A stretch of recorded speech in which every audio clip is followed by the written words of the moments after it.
10 മണിക്കൂർ നീണ്ട രക്ഷാപ്രവർത്തനങ്ങൾ പുരോഗമിക്കുന്നു. ഇനിയും ആളുകൾ മണ്ണിനടിയിൽ കുടുങ്ങിക്കിടക്കുന്നുണ്ട് എന്നുള്ള ഒരു വിശ്വാസത്തിന്റെ അടിസ്ഥാനത്തിലാണ് രക്ഷാപ്രവർത്തനങ്ങൾ പുരോഗമിക്കുന്നത്. എത്ര മനുഷ്യജീവനുകൾ അപകടത്തിൽപ്പെട്ടു എന്നതിൻ്റെ കൃത്യമായ കണക്ക് പോലും ലഭിക്കുന്നില്ല.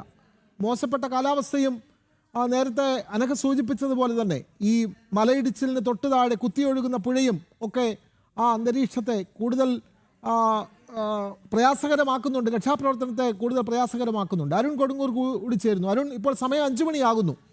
ഇനിയും ഈ പകലിൻ്റെ വെളിച്ചം മങ്ങാൻ മണിക്കൂറുകൾ മാത്രമാണ് ബാക്കി. അപ്പോൾ രക്ഷാപ്രവർത്തനങ്ങൾ ഈ അവിടുത്തെ കാലാവസ്ഥയുടെ വളരെ പ്രതിസന്ധികൾ കാരണം രക്ഷാപ്രവർത്തനങ്ങൾക്ക് എത്രമാത്രം തടസ്സങ്ങളുണ്ട്? ഇനിയുള്ള മണിക്കൂറുകൾ കൊണ്ട് ഈ മണ്ണ് നീക്കുക അസാധ്യമാണല്ലോ. അപ്പോൾ ഈ രക്ഷാപ്രവർത്തനങ്ങൾ ഏത് ഘട്ടത്തിലേക്കാണ് ഇനിയും കടക്കുക? അരുൺ കൊടുങ്ങൂർ.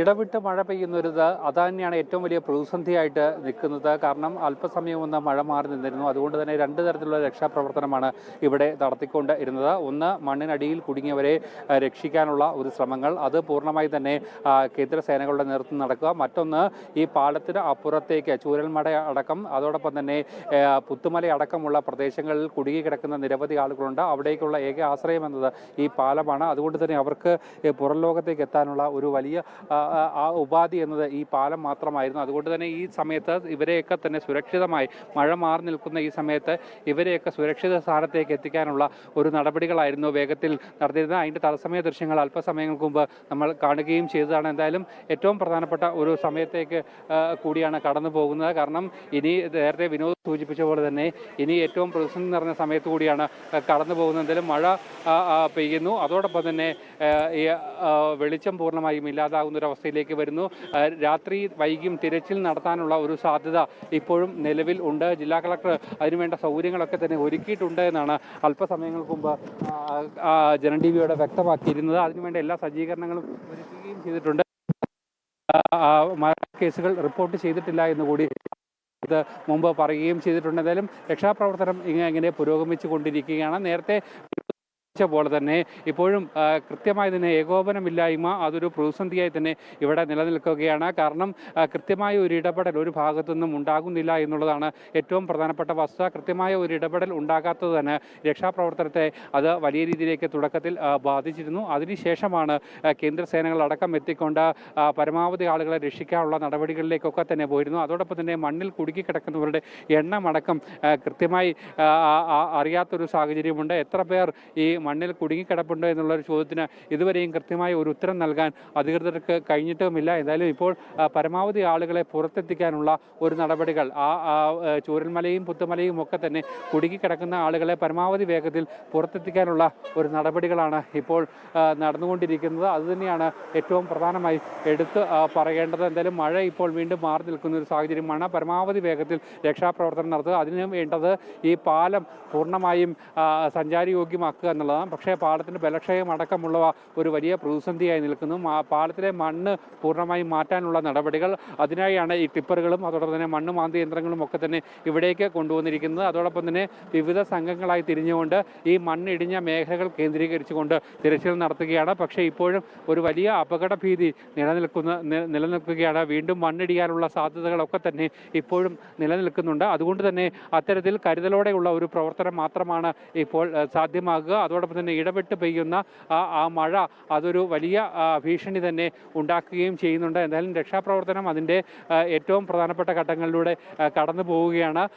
കൂടുതൽ NDRF സംഘം അടക്കം എത്തിക്കൊണ്ട് വിദഗ്ധ പരിശീലനം ലഭിച്ച ആളുകളൊക്കെ തന്നെ എത്തിക്കൊണ്ട് മുതിർന്ന ഉദ്യോഗസ്ഥർ എത്തിക്കൊണ്ടുള്ള ഒരു രക്ഷാമാണ് ഇപ്പോൾ നടന്നു വരുന്നത്. എന്തായാലും വയനാട് അതോടൊപ്പം തന്നെ കോഴിക്കോട് ഈ 2 ഇടങ്ങളിലെ ടീം സംഘങ്ങളാണ് ഇവിടേക്ക് എത്തി രക്ഷാപ്രവർത്തനങ്ങൾക്ക് നേതൃത്വം നൽകുന്നത്. അതോടൊപ്പം തന്നെ ഫയർഫോഴ്സിൻ്റെയും പോലീസിൻ്റെയും ഉദ്യോഗസ്ഥരൊക്കെ തന്നെയും രക്ഷാപ്രവർത്തനങ്ങൾക്ക് നേതൃത്വം നൽകുന്നു. അതോടൊപ്പം തന്നെ സന്നദ്ധ പ്രവർത്തകരായിട്ടുള്ള ആളുകൾ, നാട്ടുകാരടക്കമുള്ള ആളുകൾ ഈ രക്ഷാപ്രവർത്തനത്തിന് നേതൃത്വം നൽകുന്നു. എന്തായാലും കമ്പനി അധികൃതർ നൽകിയ കണക്ക് മാത്രമാണ് ഇപ്പോൾ അധികൃതരുടെ മുന്നിലുള്ളത്. 7 പേരാണ് അതിൽ കുടുങ്ങിക്കിടക്കുന്നതെന്ന് പറയുന്നു.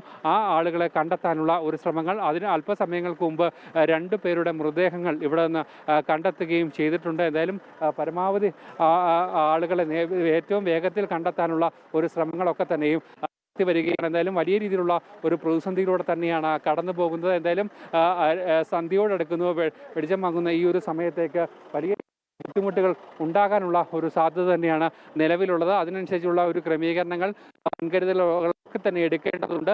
അതിനായുള്ള പ്രവർത്തനങ്ങളൊക്കെ തന്നെയാണ് ഇനി എടുക്കേണ്ടത്. എന്തായാലും ഇനിയും ആളുകൾ കണ്ടെത്താനുണ്ടെന്നുള്ള ഒരു വലിയ ആശങ്ക, അതോടൊപ്പം തന്നെ വീണ്ടും മണ്ണിടിച്ചിൽ ഉണ്ടാകാനുള്ള ഒരു സാധ്യത, ഇതൊക്കെ തന്നെ ഒരു വലിയ പ്രതിസന്ധിയായി, വലിയൊരു പ്രശ്നമായി തന്നെ നിലനിൽക്കുകയാണ്. എന്തായാലും പരമാവധി ഈ പാളത്തിലെ മണ്ണ് മാറ്റുക എന്നുള്ളത് തന്നെയാണ് ഏറ്റവും പ്രധാനപ്പെട്ട വെല്ലുവിളി. അതിനായുള്ള ശരവേഗത്തിൽ തന്നെ അതിനുള്ള പ്രവർത്തനങ്ങളൊക്കെ തന്നെയും ഇവിടെ നടന്നു വരികയാണ്. മഴ മാറി നിൽക്കുന്ന സമയങ്ങളിലൊക്കെ തന്നെ പരമാവധി മണ്ണുകൾ നീക്കിക്കൊണ്ട് മുന്നോട്ട് പോവുകയാണ്.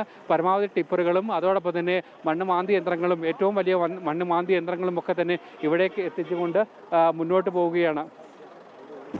അതെ, മണ്ണുമാന്തി യന്ത്രങ്ങളെല്ലാം സ്ഥലത്തേക്ക് എത്തിച്ച് രക്ഷാപ്രവർത്തനങ്ങൾ വളരെ ഊർജിതമായി മുന്നോട്ട് കൊണ്ടുപോകാനുള്ള ശ്രമങ്ങളാണ് നടക്കുന്നത്. പക്ഷേ മനുഷ്യസാധ്യമായ പ്രവർത്തനങ്ങളൊക്കെ അവിടെ നടത്തുന്നു. പക്ഷേ അതിനൊക്കെ ഉപരിയാണ് ഉണ്ടായ ദുരന്തം എന്ന് പറയുന്നത്. വലിയ ഉയർന്ന നിലയിൽ തന്നെ മണ്ണ് ഇടിഞ്ഞു കിടപ്പുണ്ട്. അത് നിലവിലുള്ള സംവിധാനങ്ങൾ അനുസരിച്ച് വളരെ പെട്ടെന്ന് അവിടെ നിന്ന് മണ്ണ് മാറ്റുക അസാധ്യമാണ്. പക്ഷേ വളരെ പെട്ടെന്ന് രക്ഷാപ്രവർത്തനങ്ങൾ നടത്തുന്നുണ്ട്. അതിന് കൊടുങ്ങൂടി നമുക്ക് ദൃശ്യങ്ങൾ കാണാം. മഴ പെയ്യുന്നുണ്ട്, ചെളി നിറഞ്ഞ ഒരു സാഹചര്യമുണ്ട്. അപ്പോൾ മണ്ണ് നീക്കുന്നത് അത്ര എളുപ്പമായിരിക്കില്ലല്ലോ. ഈ മണ്ണുമാന്തി യന്ത്രങ്ങളുണ്ട്, അല്ലെങ്കിൽ രക്ഷാപ്രവർത്തനങ്ങളൊക്കെ നടക്കുന്നുണ്ട് എങ്കിലും കൂടുതൽ ഇത്തരം രക്ഷാപ്രവർത്തനത്തിലുള്ള യന്ത്രങ്ങൾ അല്ലെങ്കിൽ അതിനുള്ള സാഹചര്യങ്ങൾ ഒരുക്കിയാൽ മാത്രമേ അവിടെ നിന്നും കൂടുതൽ നിലയിൽ അല്ലെങ്കിൽ ഉയർന്നു നിൽക്കുന്ന ഈ മണ്ണ് വളരെ പെട്ടെന്ന് നീക്കാൻ നിലവിലുള്ള ഈ സംവിധാനങ്ങൾ പര്യാപ്തമാണ് എന്ന് കരുതുന്നുണ്ടോ അരുൺ കൊടുങ്ങൂർ?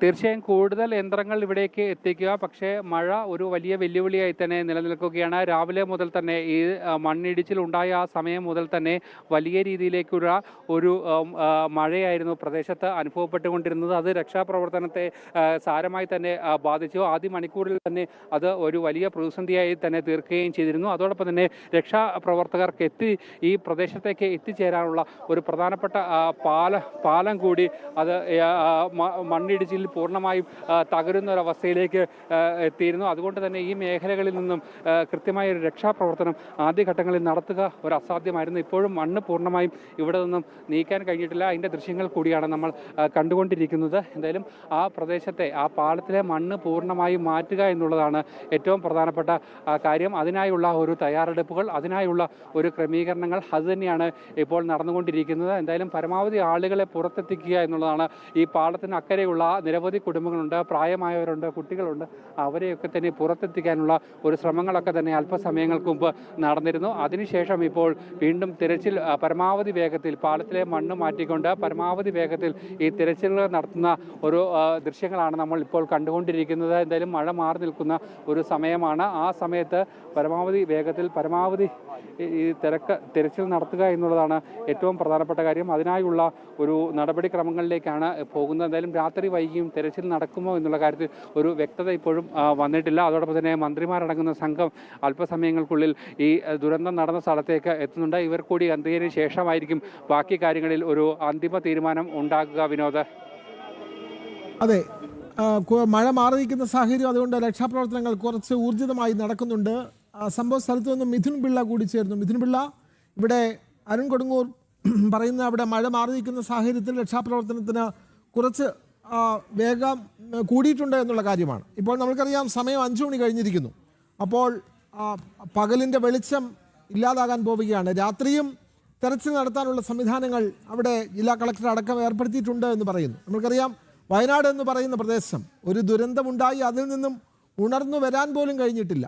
അതിൻ്റെ വേദനകൾ മാറുന്നതിന് മുമ്പാണ് വളരെ പെട്ടെന്ന് വീണ്ടും മേപ്പാടിയിൽ മണ്ണിടിയുന്ന ഒരു സാഹചര്യം ഉണ്ടാവുന്നത്.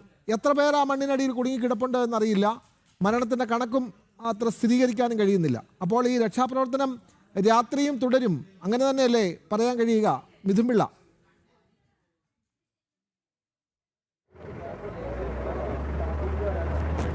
തീർച്ചയായും വിനോദ്, നമ്മളിപ്പോൾ നിലനിൽക്കുന്നത് ഈ വയനാട് മണ്ണിടിച്ചിലുണ്ടായ ഈ ഒരു സ്ഥലത്താണ്. ഇവിടെ ഇപ്പോഴും ഈ രക്ഷാപ്രവർത്തനങ്ങൾ പുരോഗമിക്കുന്നുണ്ട്. നമുക്ക് ദൃശ്യത്തിൽ അങ്ങനെ NDRFിൻ്റെ ആളുകളൊക്കെ നമുക്ക് കാണുവാൻ വേണ്ടി സാധിക്കുന്നുണ്ട്. വലിയ തോതിലുള്ള തിരച്ചിൽ ഇപ്പോഴും തുടരുകയാണ് എന്ന് തന്നെ പറയേണ്ടിയിരിക്കുന്നു. മാത്രമല്ല നമുക്കിപ്പോൾ വാഹനങ്ങളൊക്കെ തന്നെ നിരയായി മണ്ണ് ഇവിടെ നിന്ന് വലിയ തോതിലുള്ള മണ്ണ് താഴേക്ക് പതിച്ചിട്ടുണ്ട്.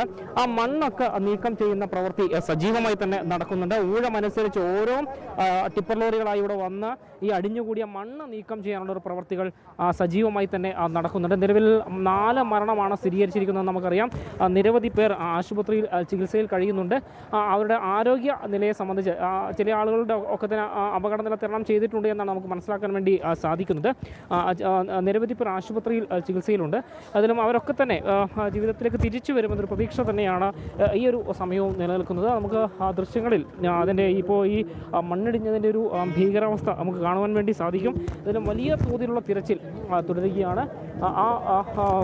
തുരങ്കപാതയ്ക്ക് വേണ്ടിയുള്ള മണ്ണ് ഇവിടെ തന്നെ കൂട്ടിയിട്ടതാണ് ഇത്തരത്തിൽ വലിയ തോതിലൊരു അപകടത്തിലേക്ക് നയിച്ചെന്നൊരു വിലയിരുത്തൽ തന്നെയാണ് പ്രാഥമികമായുള്ളത്. തൊട്ട് താഴെ ദൃശ്യത്തിൽ നമുക്ക് വീടൊക്കെ കാണാം. വീടൊക്കെ ഭൂരിഭാഗവും ഈ ഇടിഞ്ഞു വന്ന മണ്ണിൽ മുങ്ങിപ്പോയിട്ടുണ്ട്. ഇപ്പോഴും മുകൾ ഭാഗം ഒക്കെ ചാലുകളായി വെള്ളം വന്നുകൊണ്ടിരിക്കുന്ന ഒരു ദൃശ്യം കൂടിയുണ്ട്. മുകൾ ഭാഗത്ത് അത്തരത്തിൽ ചാലിൽ കൂടി വെള്ളം ഇങ്ങനെ വന്നുകൊണ്ടിരിക്കുന്ന ഒരു സാഹചര്യം കൂടിയുണ്ട്. അപ്പോൾ ഇനിയും മണ്ണിടിച്ചിൽ സാധ്യത തള്ളിക്കളയാനാകില്ല എന്ന് തന്നെയാണ് പറയാൻ വേണ്ടി സാധിക്കും. നമുക്കറിയാം ഏതാണ്ട് 2 വർഷം മുമ്പ് അല്ലെങ്കിൽ 1.5 വർഷം മുമ്പ് വലിയൊരു ദുരന്തത്തെ അഭിമുഖീകരിച്ചൊരു നാടാണിത്. ആ നാടിനെ ഏറ്റ കനത്ത മുറിവ്, ആ മുറിവിൽ നിന്ന് എങ്ങനെയൊക്കെയോ ആളുകളുടെയും പൊതുജനങ്ങളുടെയും ഒക്കെ സർക്കാരിൻ്റെ ഒക്കെ ഇടപെടലിനെ തുടർന്ന് ആ അപകടത്തിൻ്റെ വേദനയിൽ നിന്ന് മെല്ലെ മുക്തമായിക്കൊണ്ടിരിക്കുന്ന സമയത്ത് തന്നെയാണ് മറ്റൊരു ദുരന്തം ഇവിടെ ഉണ്ടാകുന്നൊരു സാഹചര്യം ഉണ്ടായിട്ടുള്ളത്. ഏതായാലും വലിയ അതിജീവനത്തിൻ്റെ ഒരുപാട് കഥകൾ നമുക്ക് വയനാട് നമ്മൾ കേട്ടതാണ്. ആ ഒരു സാഹചര്യത്തിൽ തന്നെയാണ് വീണ്ടും ഇത്തരത്തിലൊരു ദുരന്തം ഇവിടേക്ക് വരുന്നൊരു സാഹചര്യം ഉണ്ടായത്. അതിലും കൂടുതൽ ആളുകൾ ഉണ്ടായിരുന്നില്ല എന്നുള്ളത് ഈ ദുരന്തത്തിൻ്റെ വ്യാപ്തി കുറച്ചു എന്ന് തന്നെ പറയേണ്ടിയിരിക്കുന്നു. ഏതായാലും ഇപ്പോഴും ഈ NDRFിൻ്റെയും ഫയർഫോഴ്സിൻ്റെയും പോലീസിൻ്റെയും നാട്ടുകാരുടെയും അടക്കം തിരച്ചിൽ പ്രവർത്തനങ്ങൾ അവിടെ ഇപ്പോൾ പുരോഗമിച്ചുകൊണ്ടിരിക്കുകയാണ്. വലിയൊരു സംഘം NDRFിൻ്റെ സംഘം അവിടെയുണ്ട്. അവിടെ ഈ മണ്ണുമാന്തി യന്ത്രം ഉപയോഗിച്ചടക്കം മണ്ണ് നീക്കിക്കൊണ്ട് ആളുകൾ കൂടുതലായി അവിടെ കുടുങ്ങിക്കിടക്കുന്നുണ്ടോ എന്നടക്കമുള്ള കാര്യങ്ങൾ പരിശോധിച്ച് വരികയാണ്. ഈ പരിസരത്തെ വഴി മുഴുവൻ ചളി നിറഞ്ഞു കിടക്കുന്ന ഒരു സാഹചര്യമാണ്. അപ്പോൾ ആളുകളോടൊക്കെ ഇവിടുന്ന് വന്ന് നിൽക്കുന്ന ആളുകളൊക്കെ മാറി നിൽക്കാൻ വേണ്ടി ഉദ്യോഗസ്ഥരൊക്കെ പറയുന്നുണ്ട്. മാത്രമല്ല വലിയ തോതിൽ ഇവിടെ ഈ അടിഞ്ഞുകൂടിയ മണ്ണ് നീക്കം ചെയ്യാനുള്ള പ്രവൃത്തി തകൃതിയായി തന്നെ നടക്കുന്നുണ്ട്. കാരണം ഈ മണ്ണ് നീക്കം ചെയ്താൽ മാത്രമേ ഇടിഞ്ഞ ഭാഗത്തേക്ക് കൂടുതലായി ഈ സംഘത്തിന് അല്ലെങ്കിൽ പോലീസിനും മറ്റ് സംഘത്തിനൊക്കെ അങ്ങോട്ട് പോകുവാൻ വേണ്ടി സാധിക്കുള്ളൂ. അതിനുള്ള പ്രവൃത്തി സജീവമായി തന്നെ നടക്കുന്നു എന്നുള്ളതാണ് എടുത്തു പറയേണ്ടത്. ഏതായാലും വലിയൊരു ദുരന്തം തന്നെയാണ് വയനാട് മീനാക്ഷിയിൽ ഇന്ന് ഉണ്ടായിരിക്കുന്നത്. ഏതായാലും ഒരുപാട് പേരുടെ ജീവൻ നഷ്ടപ്പെട്ടില്ല എന്ന് പറയുന്നുണ്ടെങ്കിൽ പോലും 4 പേരുടെ ജീവന് ഏറെ വിലയുള്ളതാണ് നമുക്കറിയാം. ദുരന്തത്തിൻ്റെ വ്യാപ്തി കുറഞ്ഞത് വലിയൊരു ആശ്വാസം തന്നെയാണ് എന്ന് ഈ ഒരു ഘട്ടത്തിൽ പറയേണ്ടിയിരിക്കുന്നു. ഏതായാലും ഏതാനും മാസങ്ങൾക്ക് മുമ്പ് 1.5 വർഷം മുമ്പ് വലിയൊരു ദുരന്തത്തെ കണ്ടൊരു നാട് അതിൽ നിന്ന് അതിജീവിച്ച് വരുമ്പോൾ മറ്റൊരു ദുരന്തം തേടിയെത്തുന്നു അല്ലെങ്കിൽ ദുരന്തം അഭിമുഖീകരിക്കേണ്ടി വരുന്നു എന്നൊരു സങ്കടകരമായൊരു വസ്തുത കൂടി ഈ ഒരു സാഹചര്യത്തിൽ നമുക്ക് ഇവിടെ നിന്ന് പറയേണ്ടി വരും. വിനോദ്, മിഥുൻ പിള്ള, ഇപ്പോൾ ദൃശ്യത്തിൽ കാണാം ഒരു കെട്ടിടത്തിൻ്റെ മുകളിലേക്ക് മണ്ണിടിഞ്ഞ് കിടക്കുന്നത്. അതേതെങ്കിലും സർക്കാർ ഓഫീസാണോ അല്ലെങ്കിൽ ആളുകൾ താമസിക്കുന്ന ഇടമാണോ? ആ കെട്ടിടം ഏത് തരത്തിലുള്ള കെട്ടിടമാണെന്ന് പറയാൻ കഴിയുന്നുണ്ടോ? നമുക്ക് ദൃശ്യങ്ങൾ ഇപ്പോൾ ഒരു കെട്ടിടം കാണാൻ കഴിയുന്നുണ്ടല്ലോ, മണ്ണ് വന്ന് മൂടിക്കിടക്കുന്ന ഒരു കെട്ടിടം. മിഥുൻ പിള്ള,